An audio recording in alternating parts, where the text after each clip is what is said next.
Ukraine Russia യുദ്ധം അവസാനിപ്പിക്കുവാൻ Russian president Vladimir പുടിനുമായി ഉടൻ സംസാരിക്കുമെന്ന് US president Donald Trump.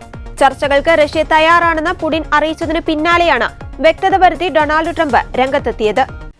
Ukraine president Vladimir സെലൻസ്കിയുമായി Donald Trump സംസാരിച്ചിരുന്നു. വിഷയത്തിൽ Ukraine സമാധാനം ആഗ്രഹിക്കുന്നു. യുദ്ധം അവസാനിപ്പിക്കാൻ സെലൻസ്കി ആഗ്രഹിക്കുന്നു. പുടിനും ഇതേ ആഗ്രഹമുണ്ടാകുമെന്നാണ് താൻ കരുതുന്നതെന്നും ട്രംപ് പറഞ്ഞു. പ്രസിഡന്റായി അധികാരത്തിലേറിയതിന് പിന്നാലെയാണ് ട്രംപ് ചർച്ചകൾക്ക് തുടക്കമിട്ടത്. സമവായ ചർച്ചകൾക്ക് റഷ്യ തയ്യാറായില്ലെങ്കിൽ സാമ്പത്തിക ഉപരോധം ഏർപ്പെടുത്തുമെന്നും ട്രംപ് മുന്നറിയിപ്പ് നൽകിയിരുന്നു. കഴിഞ്ഞ ദിവസം യുക്രൈനുള്ള സാമ്പത്തിക സഹായം റദ്ദാക്കാനും ട്രംപ് തീരുമാനിച്ചിരുന്നു. അതിനിടെ കൊളംബിയയ്ക്കെതിരെ 25% പ്രതികാര താരിഫ് ചുമത്തുമെന്ന് പ്രഖ്യാപിച്ച അമേരിക്കൻ പ്രസിഡന്റ് ഡൊണാൾഡ് ട്രംപ് അമേരിക്കയിൽ നിന്ന് അനധികൃത കുടിയേറ്റക്കാരുമായി എത്തിയ സൈനിക വിമാനം തടഞ്ഞതോടെയാണ് നടപടി. മറ്റൊരു രാജ്യങ്ങളുടെ മേൽ ട്രംപ് നടപ്പിലാക്കുന്ന സാമ്പത്തിക സമ്മർദ്ദത്തിന്റെ ആദ്യത്തെ ഉദാഹരണമാണിതെന്ന് അന്താരാഷ്ട്ര മാധ്യമങ്ങൾ റിപ്പോർട്ട് ചെയ്തു.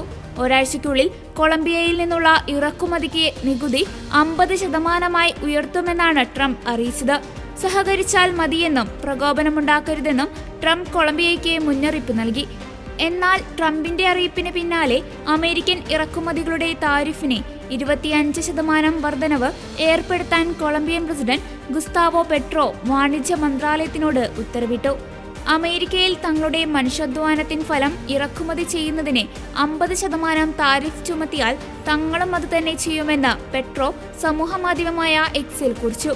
തനിക്കും വീറും വാശിയുണ്ടെന്നും പേടിപ്പിക്കാൻ നോക്കേണ്ടെന്നും ഗുസ്താവോ പെട്രോ വ്യക്തമാക്കി.